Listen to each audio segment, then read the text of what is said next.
I agree with your editorial. Ridding North Korea of nukes will be neither quick nor easy, but I disagree with your diagnosis of why.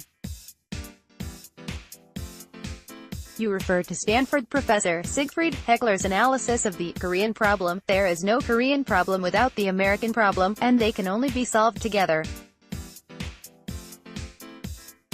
North Korea should not have nuclear weapons.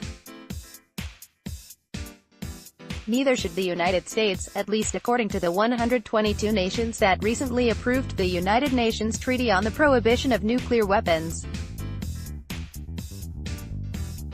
At a recent conference, former UN High Representative for Disarmament Sergio Durarte observed that the nuclear weapons states have failed to meet their obligation to denuclearize under Article 6 of the Non-Proliferation Treaty for nearly 40 years, and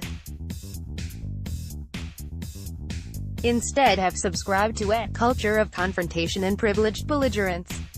According to author of Empire and the Bomb, Joseph Jerson, the United States has threatened to use nuclear weapons over 30 times in exercising its nuclear hegemony. Look at what happened to Saddam in Iraq and Gaddafi in Libya. If you were Kim Jong-un, would you give up your nukes? Like Kim, were these dangerous people? Yes. Was the United States right to kill millions of people to eliminate them?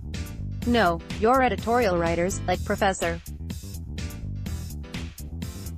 Heckler, apparently never question the United States exceptionalism myth, that somehow the United States stands on higher moral ground than all other countries and have an intrinsic right to dominate the world with nuclear weapons.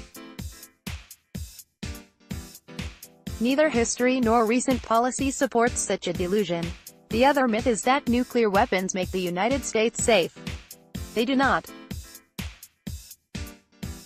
Any use of nuclear weapons, even by the good guys, would lead to the deaths of millions, the destruction of our environment, and possibly the end of civilization. With a military the size of the next 8 nations combined, we do not need to threaten or commit genocide to stay safe. The only solution to the very scary problem of North Korean nuclear weapons is to solve the very scary problem of United States nuclear weapons. Both countries must sign on to the treaty for the total elimination of nuclear weapons, and both countries must give them up. Jerry Ross, No. Chelmsford.